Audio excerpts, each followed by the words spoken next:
To use clipping option to insert a conversation link to your note on Samsung Galaxy S24 Ultra, first you have to make sure that the clipping option on the Note app is on. To do so, open Samsung Note app, tap the three horizontal line icon at the top left, and then tap setting icon. Scroll down the screen. Under Advanced section, tap the gray on off switch next to clipping option until the switch turns orange to turn it on. To see how this feature works, tap the back key. View the Note app in the pop-up view.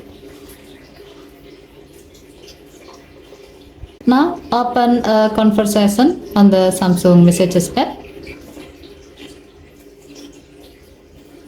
On your Note app, tap the new note icon to create a new note. And then tap link to insert the link of the conversation that you are opening in the Samsung Messages app to your note. Okay, thank you for watching. Please help to like and subscribe. Have a nice day.